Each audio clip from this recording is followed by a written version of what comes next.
Coming live from the Tivoli Met Radio studio here on Auraria campus, this is All Sports with Gerardo. Thank you for listening to All Sports through Met Radio on mymetmedia.com, live every Thursday from 3:30 to 5 p.m. This is your host Gerardo, and all I talk is sports. On the show today, I am going to talk about NFL football, Major League Baseball, NBA basketball, NHL hockey, and college football. So before I start the show, I hope you all had a great week. To start off, at the middle every month, I post a video or talk about one stadium I went to, so stay tuned for future videos from stadiums across the US. For the month of September, I posted a video where I talked about Citizens Bank Park and my experience there. You can go watch that video on YouTube. You can also view videos from the past and subscribe to my YouTube page at All Sports with Gerardo. Moving on now to Major League Baseball.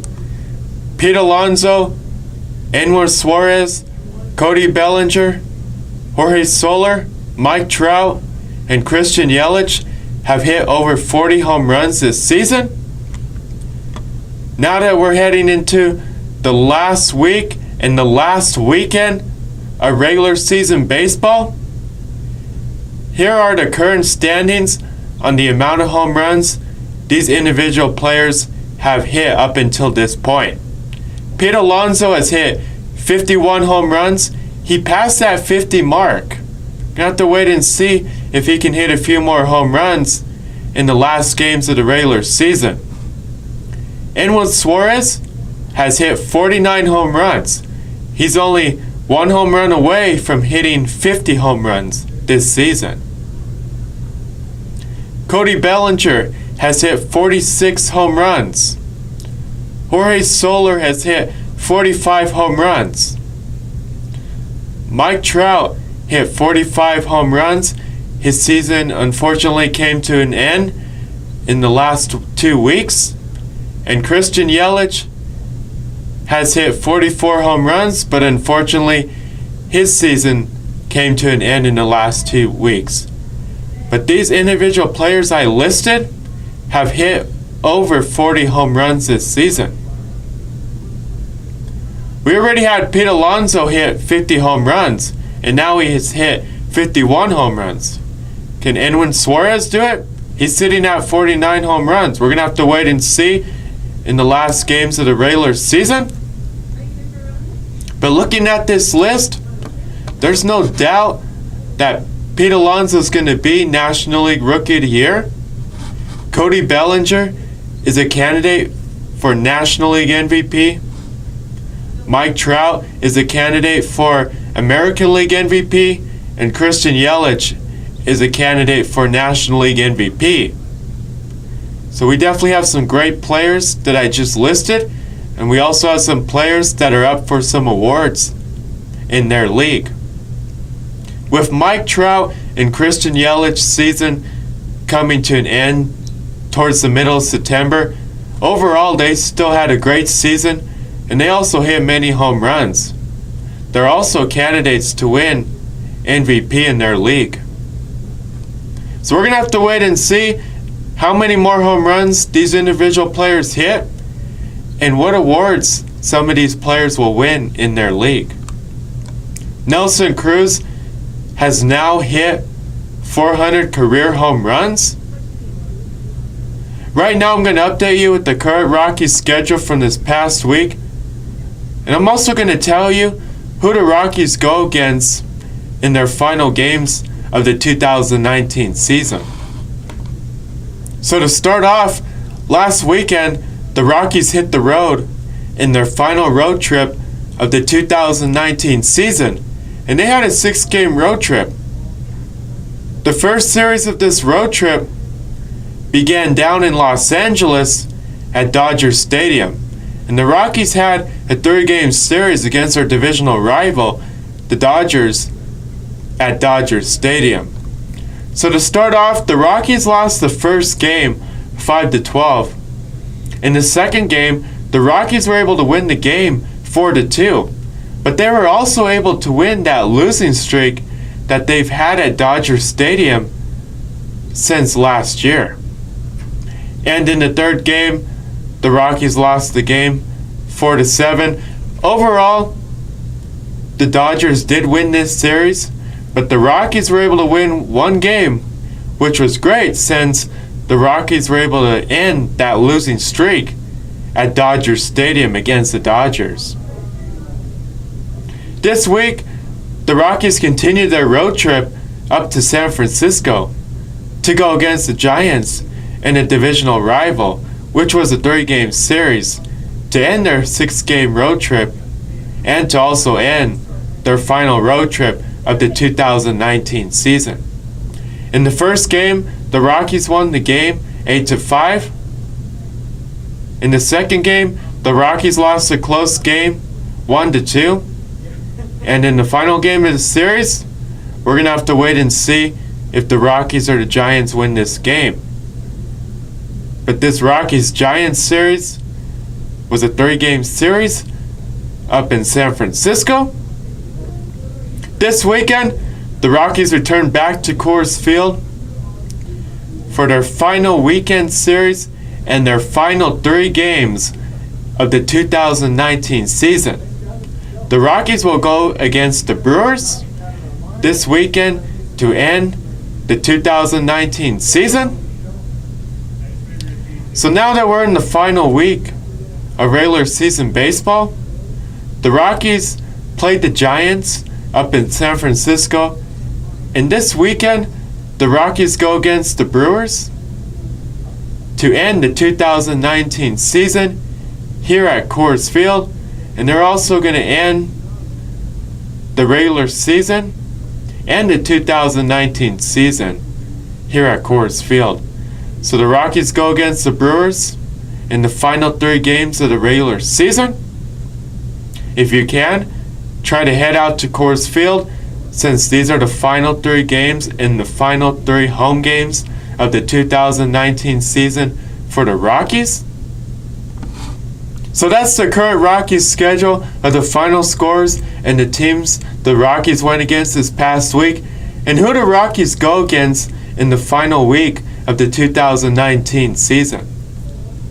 So looking at the current Major League Baseball playoff picture in the American and National League, the Yankees won the American League East, the Twins won the American League Central, the Astros won the American League West, the Braves won the National League East, the Dodgers won the National League West, the Nationals clinched one of the wild card spots in the National League, the Cardinals clinched a playoff berth, and the Brewers clinched a playoff berth. So if we look at the current playoff picture as of right now, since we're in the final week of the 2019 regular season, but we're also going into the final weekend of the regular season, looking at the current playoff picture, the Yankees won the American League East, the Twins won the American League Central, the Astros won the American League West. Now looking at the American League wildcard, this is definitely going to be interesting. Right now the Athletics are currently holding on to the first wildcard spot by a half a game, and the Rays are currently holding on to the second wildcard spot. Even though the Indians didn't win the American League Central and the Twins won the division, the Indians are still fighting for one of the wildcard spots. And if they have the opportunity to get into the playoffs, they're likely going to be fighting for this second wildcard spot that the Rays are currently holding on to. So we're going to have to wait and see what happens, since we're going into the final 3 games and then the final weekend of regular season baseball.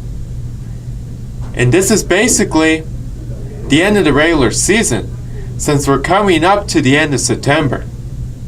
And just around the corner is October, and postseason baseball begins next week. So if you're looking at the American League, we definitely need to keep an eye on this American League wild card race between the Athletics, Rays, and Indians. But don't count out those Indians quite yet. Now we're going to have to wait and see what happens in the final games of the regular season.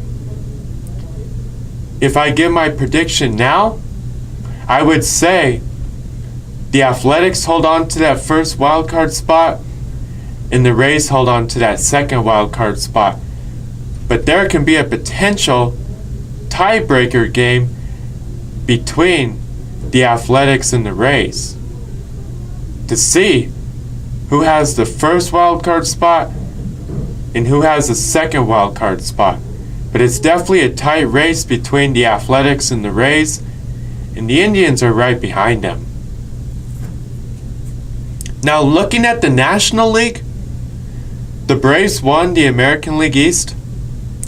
Looking at the National League Central, both the Cardinals and the Brewers have clinched a playoff berth.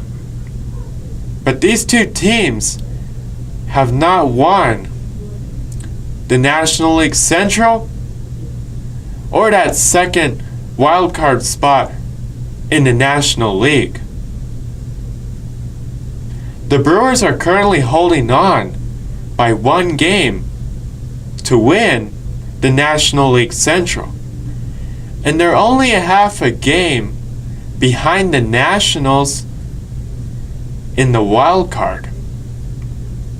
So we're going to have to wait and see what happens, but it's really going to come down to these final games of the regular season. And that's going to determine who wins the National League Central or who gets that second wild card spot. But for the National League Central, it's going to come down to the Cardinals or the Brewers. And for the National League wild card, it's going to come down to what team doesn't win the National League Central. But both the Cardinals and the Brewers are going to get into the postseason. But we're going to have to wait and see what team wins and what team loses their games in the final games of the regular season. Because that's going to determine who wins the National League Central and who gets that second wild card spot in the National League. So we're going to have to wait and see what happens this weekend in the final games of the regular season. The Dodgers won the National League West. Now looking at the National League wild card, the Nationals already clinched a wild card spot, and they're currently holding on to the first wild card spot by a half a game, and the Brewers are currently in that second wild card spot.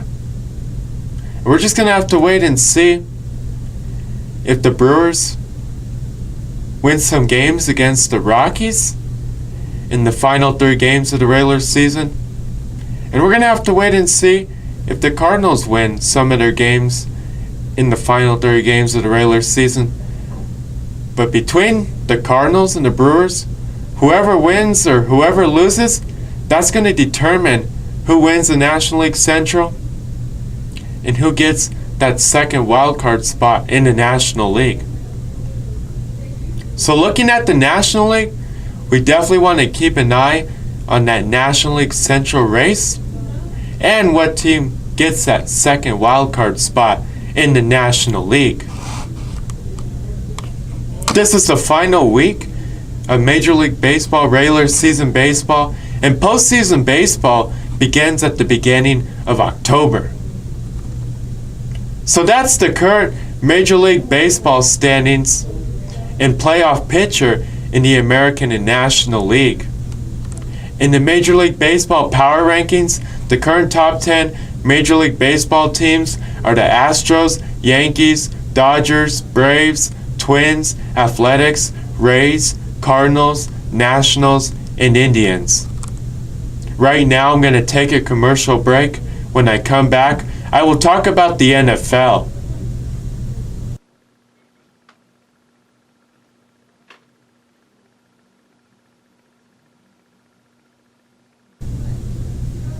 Welcome back to All Sports with Gerardo. Moving on now to NFL football.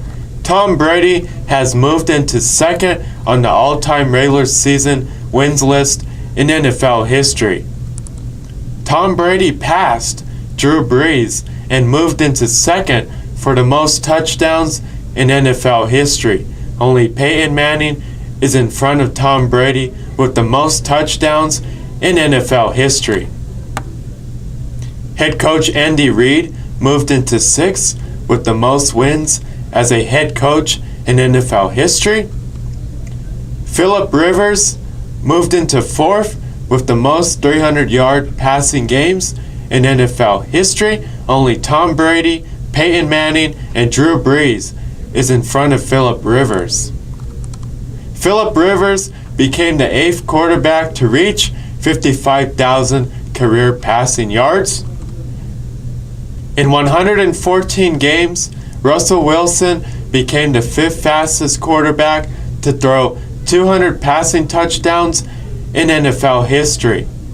Patrick Mahomes passed Hall of Fame quarterback Kurt Warner for the most 300-yard passing games in his first 20 games in the NFL. Michael Thomas joins Odell Beckham Jr. and Anquan Boldin as the only players in NFL history with at least 300 catches and 4,000 receiving yards in their first 50 games in the NFL. Christian McCaffrey became the Panthers' all-time leader in recorded yards by a running back. The Vikings became the 14th franchise in the NFL to now have 500 career franchise wins. Currently, the Broncos are sitting at 499 career franchise wins. So the Broncos can win one more game this season. The Broncos will become the 15th franchise in the NFL to now have 500 career franchise wins. So we're going to have to wait and see if the Broncos can beat the Jaguars here in Denver at Empower Field at Mile High this weekend. And if they do, they'll become the 15th franchise in the NFL to win 500 career games as a franchise. Since 2010, the Patriots have 116 regular season wins, which is the most regular season wins in a single decade in NFL history. Since 2009, Matthew Stafford has the most fourth quarter comebacks. In Daniel Jones' first NFL game as a Giants quarterback, he had 4 touchdowns, 336 passing yards, and he won his first game in the NFL since the Giants beat the Buccaneers in a close game by 1 point, 32-31, down in Tampa Bay last Sunday. Daniel Jones is 1-0 when trailing by 18 plus points. And during Eli Manning's career, he is 0-44. Daniel Jones became the first NFL rookie quarterback with over 300 passing yards, 2 passing touchdowns, and 2 rushing touchdowns in a single game since 1970. So looking at the game that Daniel Jones had in his first NFL career start as a quarterback for the Giants, he had a really great game. He was able to bring the Giants back and beat the Buccaneers down in Tampa Bay by 1 point, 32-31 last Sunday. Daniel Jones had a great game. He had many touchdowns.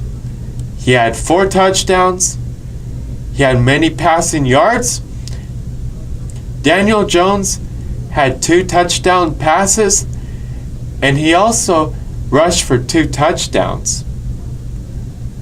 So for his first career game as a Giants quarterback and in the NFL, Daniel Jones definitely had a great game.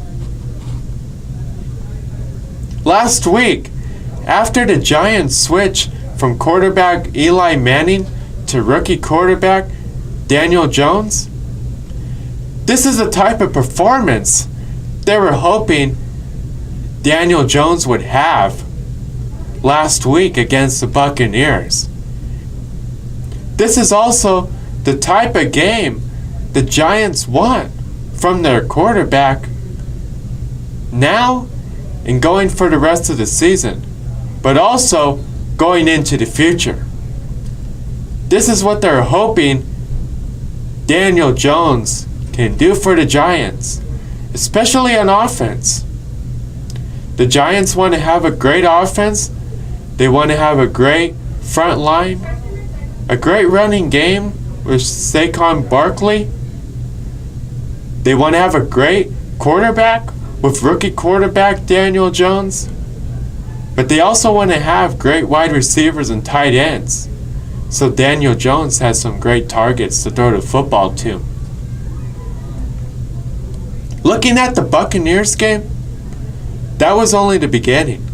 And the Giants are hoping that that continues for the rest of the season and going into the future. The Giants knew they were going to transition from Eli Manning to Daniel Jones sometime this season. And they did it before week 3. And after the game that Daniel Jones had in week 3 against the Buccaneers, the Giants are hoping that Daniel Jones can continue his success in week 4 and for the rest of the season. So we're going to have to wait and see how Daniel Jones plays at the quarterback position for the Giants for the rest of the season. But so far, in his first career start, it was a great start, and that's only the beginning. Giants running back Saquon Barkley suffered a high ankle sprain during the Giants-Buccaneers game last Sunday, and he is expected to miss 4 to 8 weeks. So for the Giants, this is definitely going to be a huge loss on offense at the running back position. Saquon Barkley was one of the best running backs in the NFL last season, and he was also one of the best rookies.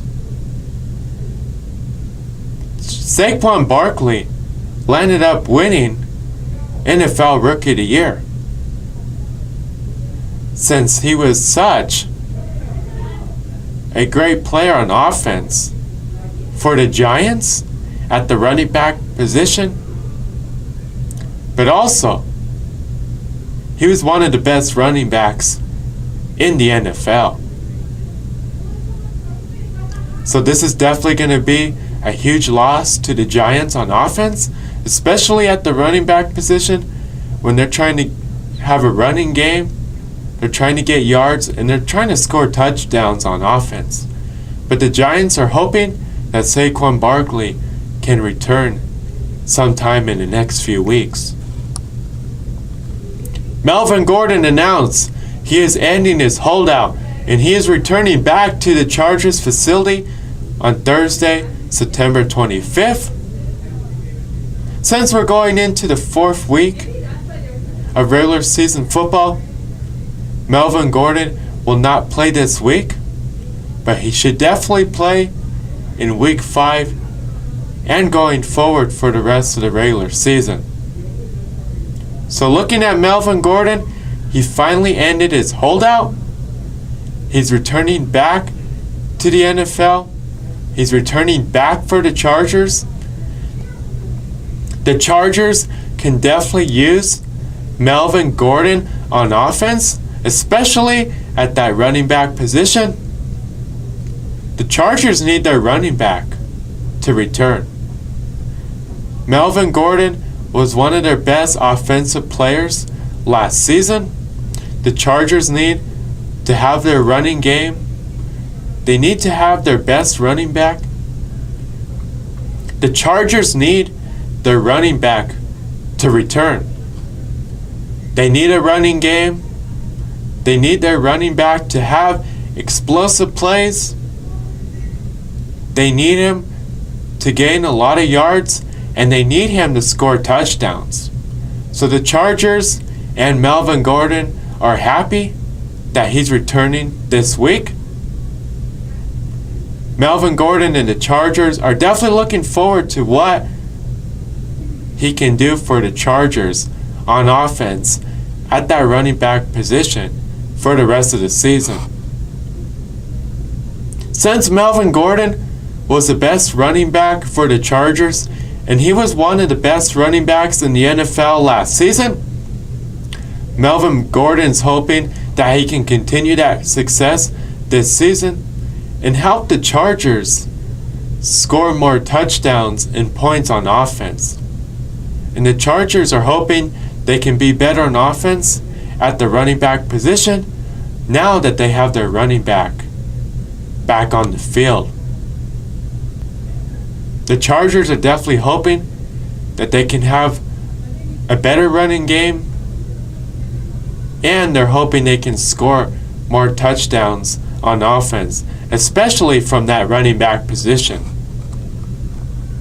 The Seahawks traded tight end Nick Vannett to the Steelers in exchange for a 5th-round pick.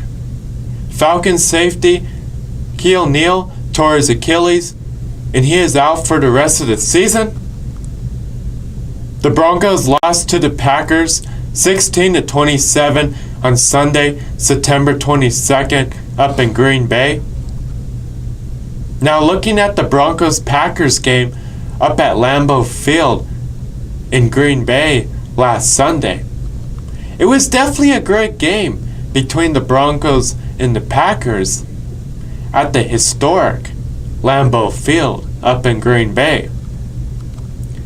But if we take a look at the Broncos, for the first half of the game, they didn't play that bad on offense or defense. The Broncos were able to keep it a close game in that first half.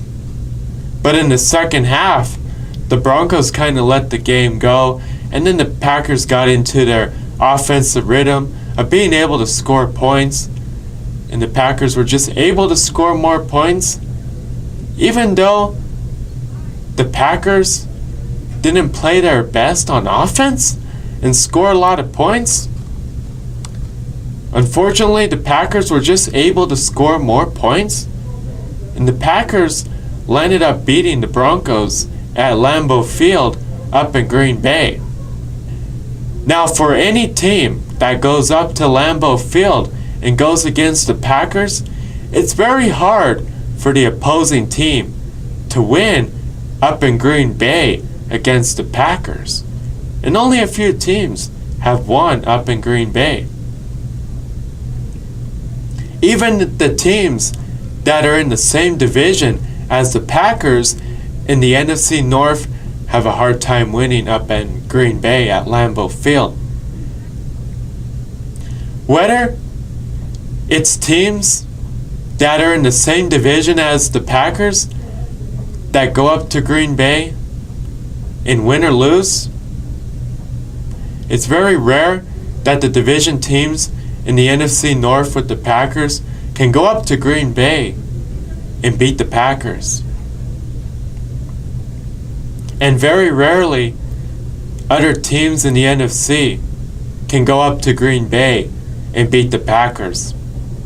And teams in the AFC that usually never go against the Packers up in Green Bay, they can't win against the Packers up in Green Bay at Lambeau Field, since they don't have that much experience going against the Packers up at Lambeau Field in Green Bay like the NFC teams do, or the teams in the same division as the Packers. Usually, the Packers are able to blow out their opponent up at Lambeau Field in Green Bay. And the Packers usually win by a lot of points when they're up in Green Bay. At least the Packers didn't blow out the Broncos up in Green Bay like they usually blow out all their other opponents. The Broncos were able to keep it a close game for most of the game, but unfortunately they just weren't able to score enough points to beat the Packers up in Green Bay. The Packers were able to score more points, and the Packers landed up winning this game. Throughout the history of the Broncos have never won a game up in Green Bay. And they were wanting to change that history and win their first game up in Green Bay last Sunday. But unfortunately, they weren't able to do that. So 8 years from now, when the Broncos go back to Green Bay, we're going to have to wait and see if the Broncos win that game. And if they do, that will be the first game they've ever won against the Packers up in Green Bay. The Broncos have beat every other team in the NFL in their city and at their stadium. But the Packers is the only team they have not been able to beat up in Green Bay on the road. But we can say the Broncos were able to win Super Bowl 32 against the Packers down in San Diego, which was a close game. So we can say that the Broncos have beat the Packers in the Super Bowl. But hopefully, the next time the Broncos go up to Green Bay, they can beat the Packers and win their first game up in Green Bay. But looking at this game between the Broncos and the Packers didn't score a lot of points on offense, but they were able to play good enough to score points and win the game. The Packers' defense was solid, and they were making a lot of big plays when they needed to. The Broncos had 3 turnovers, which likely cost the game for the Broncos, since the Packers were able to play great defense for most of this game. And since the Broncos turned the football over 3 times, that's how the Packers offense was able to come back out and score points. So the Packers didn't play their best on offense, but they played good enough to win the game, but their defense was very solid. Now looking at the Broncos on offense, they played okay on offense, but they're still having a hard time when they get to the red zone scoring points. And the times they've been able to score, it's just a field goal. Like I've been saying, field goals do not win games. You have to score touchdowns. So the Broncos definitely need to get better in the red zone and score touchdowns this week against the Jaguars and for the rest of the season. Now on defense for the Broncos, they haven't been playing that great. They've been playing okay, but they haven't been able to create turnovers, intercept the football. They haven't been able to create fumbles. They haven't been able to get to the quarterback.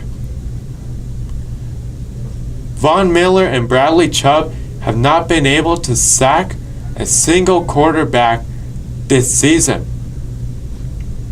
And the Broncos have not been able to create turnovers and intercept the football.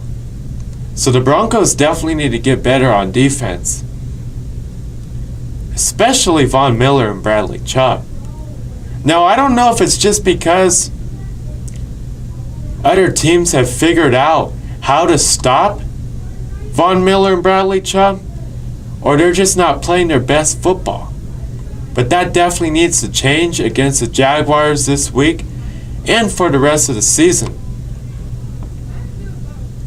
But if other NFL teams are figuring out how to stop Von Miller and Bradley Chubb from both sides, that's why they're not able to get to the quarterback.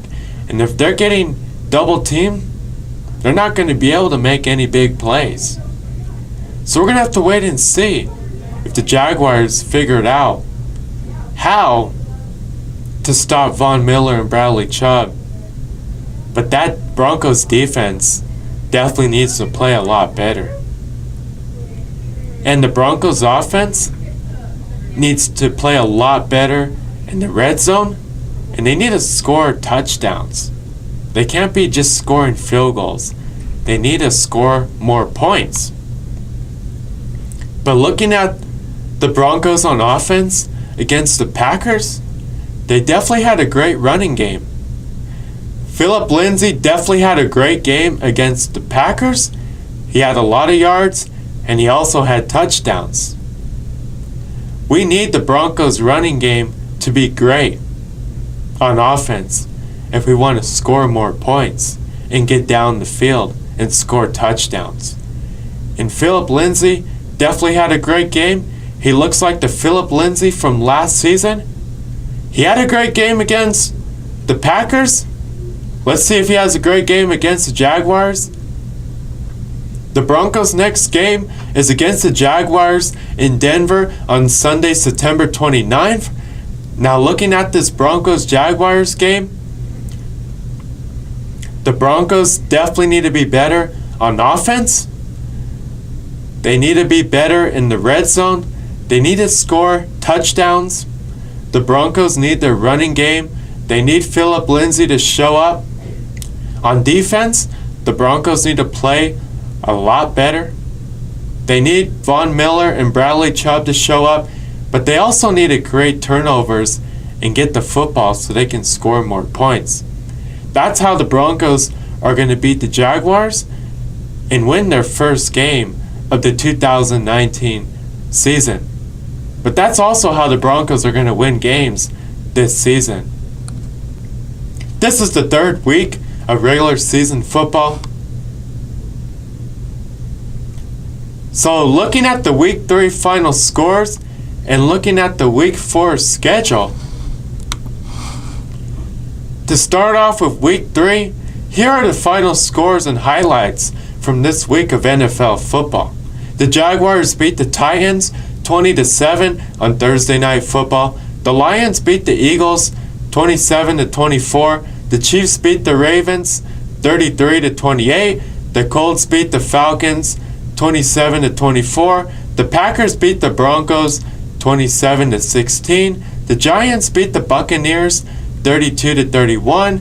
The 49ers beat the Steelers 24-20. The Saints beat the Seahawks 33-27.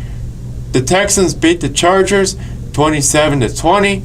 The Rams beat the Browns 20-13 on Sunday Night Football. And the Bears beat the Redskins 31-15 on Monday Night Football. So those were the Week 3 final scores and highlights from this week of NFL football. Now looking at Week 4, here are the matchups to keep an eye on this week in NFL football. The Eagles versus the Packers on Thursday Night Football. The Redskins versus the Giants. The Browns versus the Ravens. The Seahawks versus the Cardinals. The Vikings versus the Bears. The Cowboys versus the Saints on Sunday Night Football. And the Bengals versus the Steelers on Monday Night Football.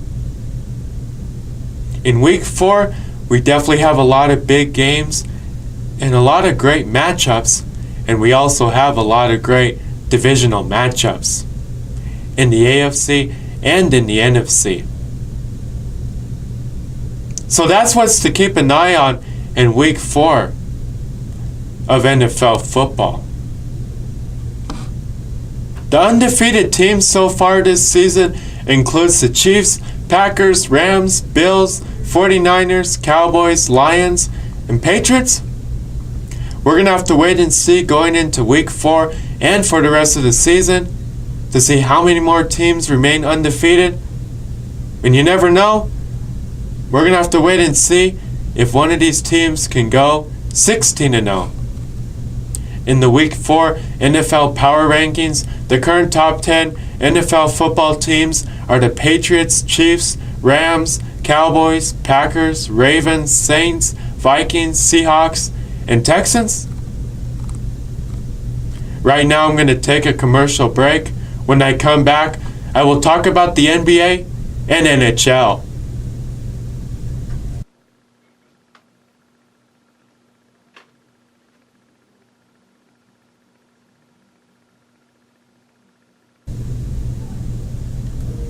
Welcome back to All Sports with Gerardo. Moving on now to NBA basketball. The Hawks re-signed Vince Carter to a one-year contract.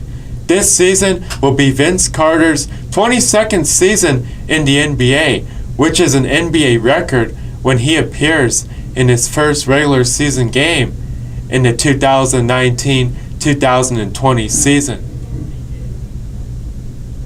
He will become the first player in NBA history to play 22 seasons in the NBA. When he plays a game in 2020, or if he plays a game in 2020, he will be the first player in NBA history to play a game in 4 decades. Vince Carter currently ranks 5th all-time in games played. He's 20th in field goals made.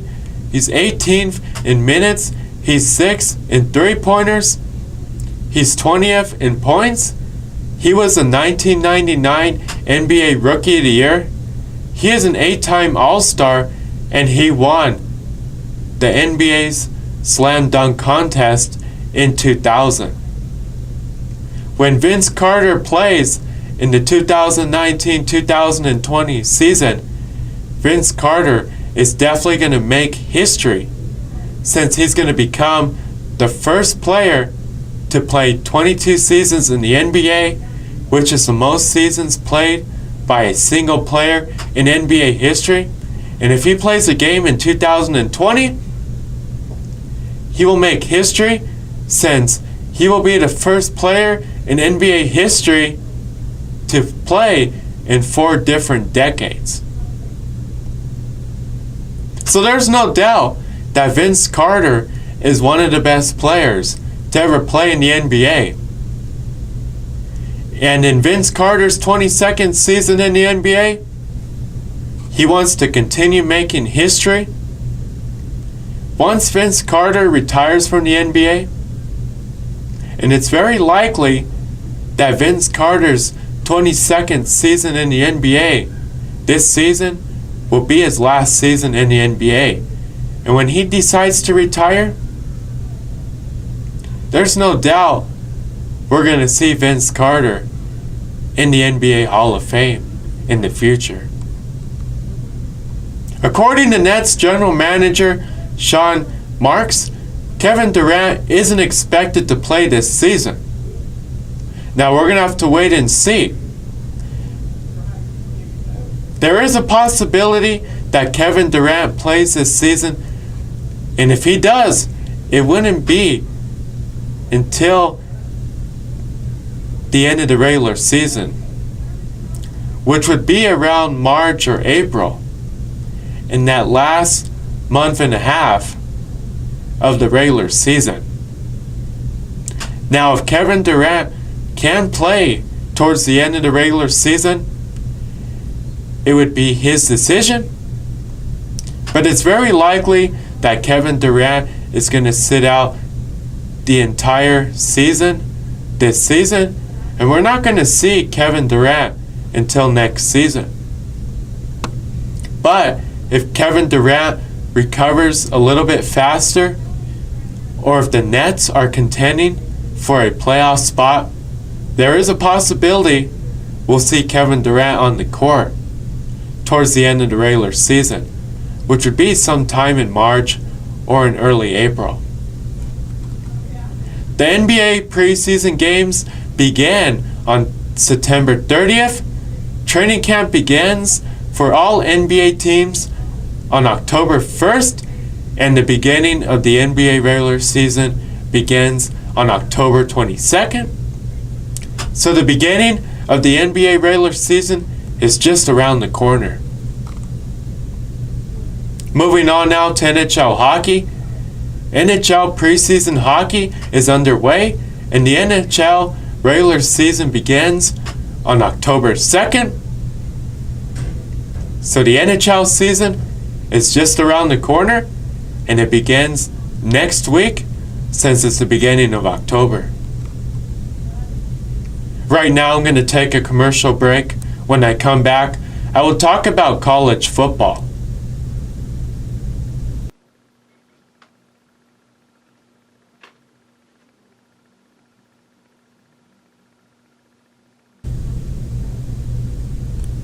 Welcome back to All Sports with Gerardo. Moving on now to college football. Over the weekend, UCLA beat Washington State in a classic game, 67-63. UCLA scored 50 points in the second half of the game. UCLA came back from being down 49-17. UCLA completed the 32-point comeback. There were 130 total points scored, which was the most points scored in a conference game in Pac-12 history. There were 1,377 total yards during this game, 7 turnovers. UCLA's quarterback Darren Thompson-Robinson had 7 touchdowns, and Washington State's quarterback Anthony Gordon had 9 touchdowns. So looking at the UCLA-Washington State game from this past weekend, there's no doubt that this was a classic game. And this was one of the best comebacks and one of the best games in college football history. There's no doubt that this UCLA-Washington State game was one of the best games in college football this season. But this was also one of the best games in college football history. This was also one of the best comebacks in college football history. And this was also one of the best comebacks in UCLA history. There's no doubt that this UCLA-Washington State game was one of the best comebacks in college football history, especially the way UCLA was able to come back from being down 49-17. And they were able to come back in the second half of this game from a 32-point deficit.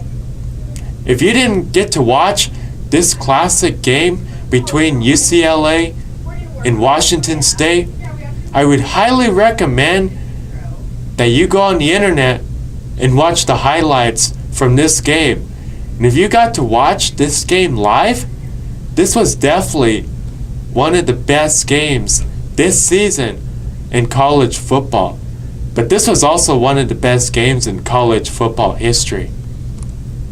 If you didn't get to watch this UCLA Washington State game from this past weekend, you definitely missed out. But I would highly recommend that you watch the highlights from this game. Colorado beat Arizona State 34-31 on Saturday, September 21st.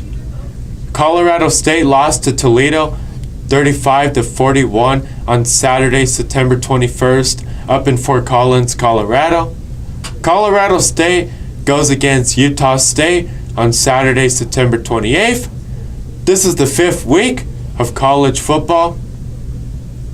So looking at the Week 4 college football final scores and looking at the Week 5 college football schedule, To start off, looking at week 4 of college football, here are the final scores and highlights from this week of college football. Number 21, UCLA beat number 19 Utah 30-23. Number 8 Wisconsin beat number 20 Michigan 35-14. Number 7 Auburn beat number 23 Texas A&M 28-20. Number 3 Georgia beat number 10 Notre Dame 23-17. UCLA beat number 19 Washington State 67-63. Pittsburgh beat number 15 UCF 35-34.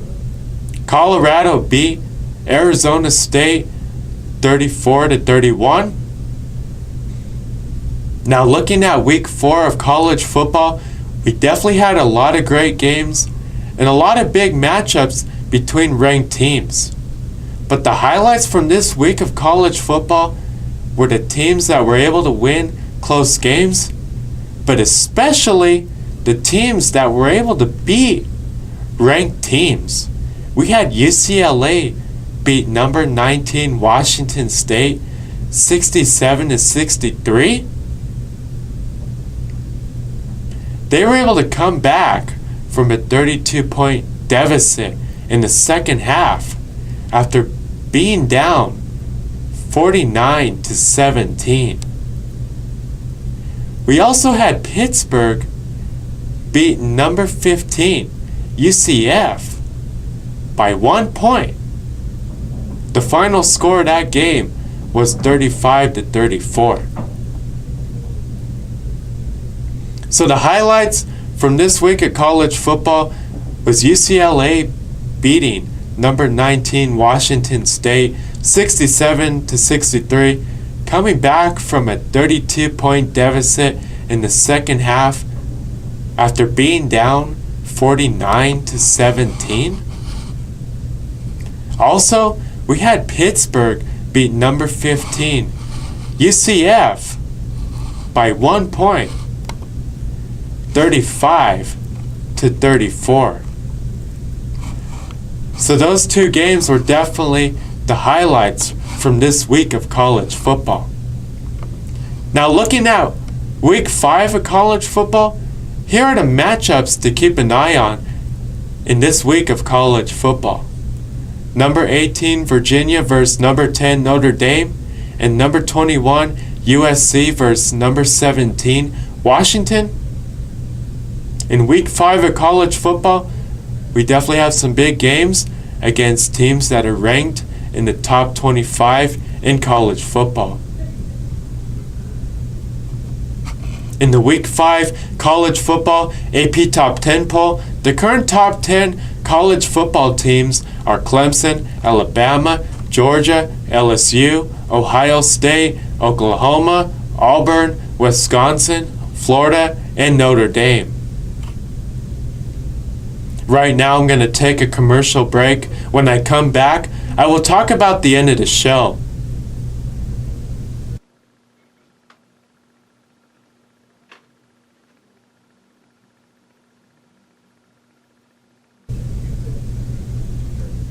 Welcome back to All Sports with Gerardo. Moving on now to end the show. What to watch for this week in sports? The Broncos' next game is against the Jaguars in Denver on Sunday, September 29th. The 4th week of NFL regular season football, Colorado State goes against Utah State on Saturday, September 28th. CU Buffaloes, CSU Rams, the 5th week of college football, the final week of regular season baseball, the beginning of Major League Baseball, postseason baseball, Major League Baseball, NBA preseason basketball, NBA basketball, NHL preseason hockey, NHL regular season hockey, NHL hockey. Moving on now, on the next show, I will talk about NFL football, Major League Baseball, NBA basketball, NHL hockey, and college football. I hope you all have a great weekend. Tune in to the next All Sports with Gerardo show next Thursday from 3:30 to 5 p.m. I want to say thank you to everybody that listens to All Sports through Met Radio here on mymetmedia.com. Subscribe or like my pages on social media at All Sports with Gerardo. Until next time, this is Gerardo.